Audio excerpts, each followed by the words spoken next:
Camaradas, boa tarde já, não sei, eu sou o Vina Guerreiro, legal. Camaradas, tomei um sustão ontem, né, ontem domingo, hoje é segunda-feira, então boa semana, bom início de semana para vocês.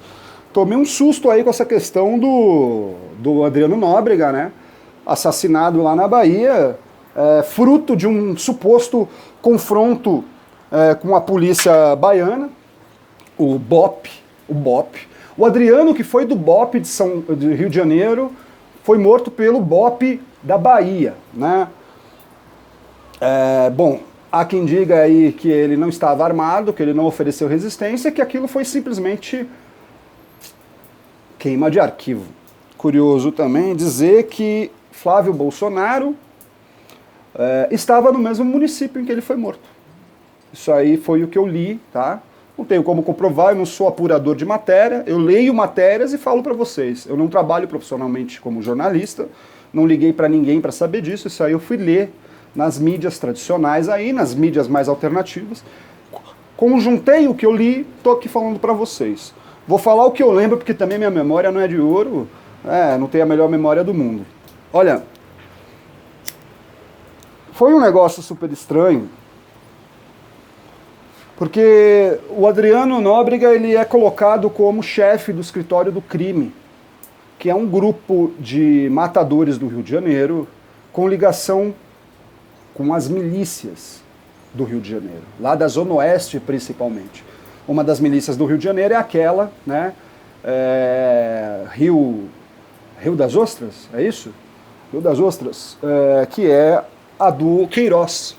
Né? O Queiroz é aquele cara que foi lá também fez Agulhas Negras, trabalhou na PM por muito tempo, é amigo do Bolsonaro desde os tempos de Agulhas Negras, trabalhou 40 anos ao lado do Bolsonaro, em tudo que o Bolsonaro fez na vida ele levou o Queiroz junto, vereador, deputado, depois colocou o Queiroz para trabalhar com os filhos dele, no caso o Flávio principalmente. Quando saía de férias para pescar, ia com o Bolsonaro pescar, vai pescar, né? Tá nervoso? E esses caras, enfim, vocês sabem, não é novidade o que está acontecendo, há um suposto aí esquema de rachadinha, né? Só que isso aí também não é panaceia, viu? Apontar o dedo pro Bolsonaro, porque rachadinha, desculpem dizer, é algo tradicional no mundo político, dos mandatos. Seja da esquerda, seja da direita, seja do baixo clero, seja do centro, há muita gente que opera rachadinha e há muita gente que está colocando o dedo no Bolsonaro nessa situação, mas que também faz rachadinha. Né? A questão, não estou dizendo que com isso esteja certo, porque já que é uma prática que está sendo cultural, é cultura fazer algo assim, não significa que está correto. Mas eu estou dizendo o seguinte, cuidado com apontar dedos nesse aspecto, porque tem pessoas que fazem isso e estão muito próximas da gente. Né? Politicamente falando mesmo. Tá? É difícil, é uma coisa complicada. O cara, infelizmente pelo nosso setor político, o jeito como a coisa está dada, as pessoas trabalham uma eleição já pensando na próxima, ao invés de trabalhou a eleição, porra, tenho 4 anos, vou trabalhar legal, vou fazer aqui um bom mandato, de acordo com as minhas convicções, com as minhas ideias, tal, ouvindo a população. Seria o lindo. O cara até faz isso, mas ele já faz isso falando, mas eu também não posso sair daqui, porque agora esse é meu modo de vida. E o cara começa a trabalhar para para alimentar o sistema que o coloque lá com mais facilidade. Né? Isso é o mínimo que os caras fazem. Assim, né? Aí tem os outros esquemas de corrupção, que aí não é todo mundo igual mesmo, é verdade. Bom, o Adriano Nóbrega, ele estava foragido, porque ele havia impedido, né, ele deu um depoimento, depois ele foragiu. Ele deu um depoimento, não estava preso. Nesse momento não tinha ainda sido impetrado um mandado de prisão para ele. Então ele fugiu para a Bahia. Curiosamente, onde que ele estava? Ele estava no sítio de um cara que é um vereador na Bahia, do PSL, do antigo partido do Bolsonaro. É um cara que provavelmente estava no PSL até que Bolsonaro fundasse o novo partido dele, e aí o cara iria, provavelmente, pro Aliança, pelo fascismo, não, pelo Brasil, Aliança pelo Brasil. Então ele estava ali, o que já levanta mais situações. A polícia milagrosamente descobre onde que ele está, quer dizer, para mim eles sempre souberam onde esse cara estava, e agora descobrem que, ele está lá, então vamos lá. Chega lá, ao invés de cercar o cara e falar, sai meu, sai que você está cercado, não tem o que fazer. Porque, aí vamos lá, não, mas ele estava armado. Escuta, esse cara tinha que ser pego vivo. Então, você tem que usar uma tática de cerco, em que o cara vai ter que desperdiçar as balas dele, e quando ele acabar as balas, você entra e rende o cara. Você não tem que trocar tiro com o cara. Aliás, eu quero ver se tem perícia de verdade na Bahia, para dizer se realmente ele disparou de dentro de onde ele estava balas nos caras. Porque tudo que se coloca até agora é que foi uma execução isso aí. A polícia pegou o cara, ele se entregou e mataram o cara. E aí você consegue fingir, mas o cara que é da área consegue perceber que houve ali uma encenação.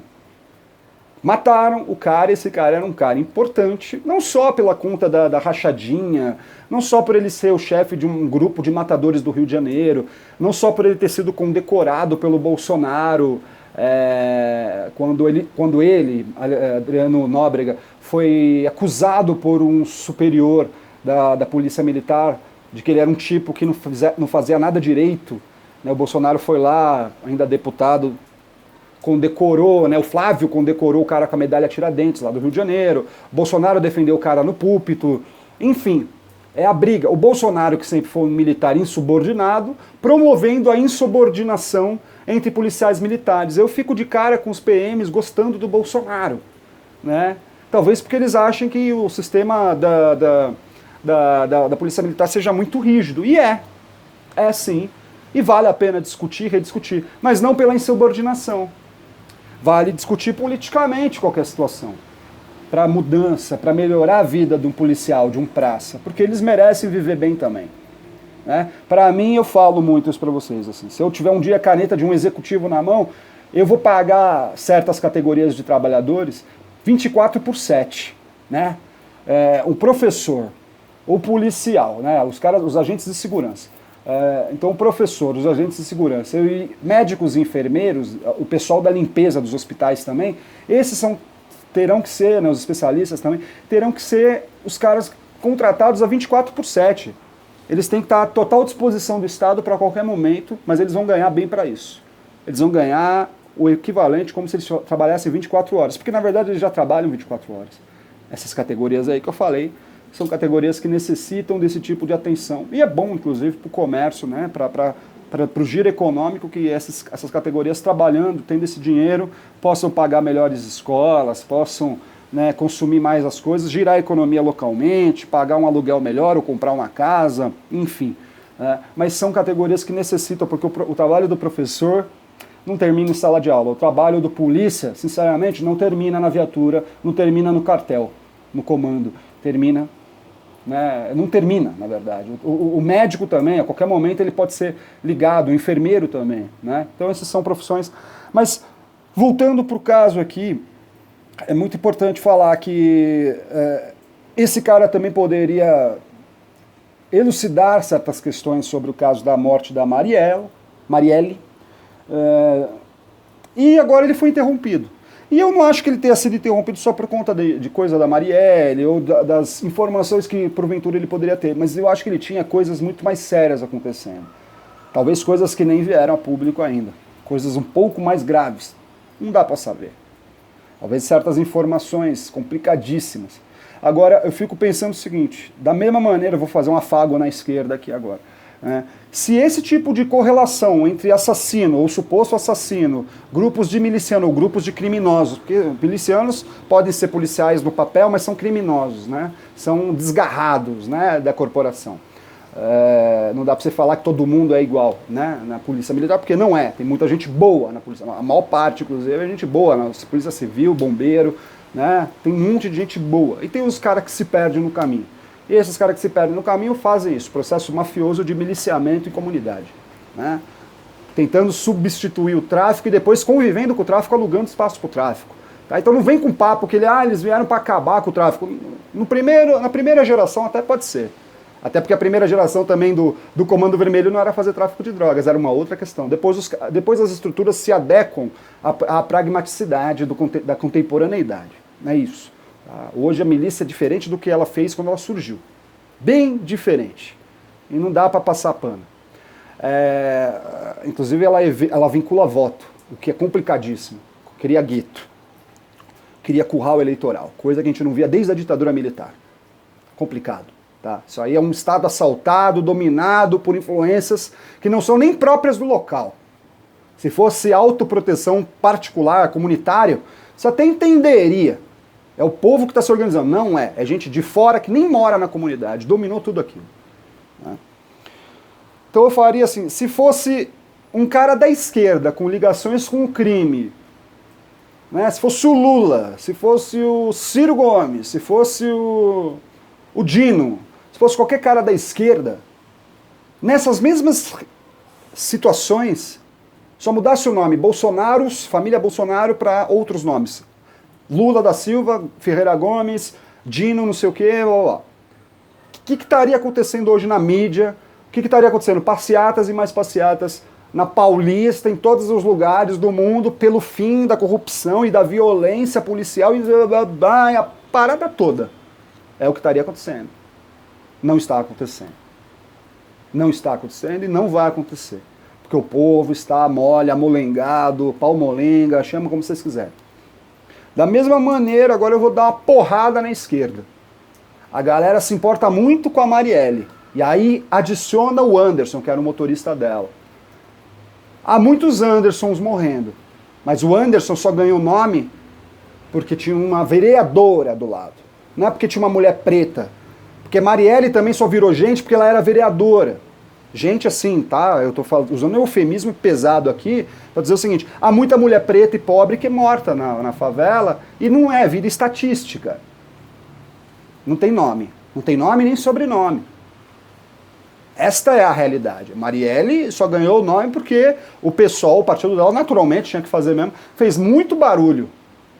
Fez muito barulho, os identitários fizeram muito barulho e aí se importam.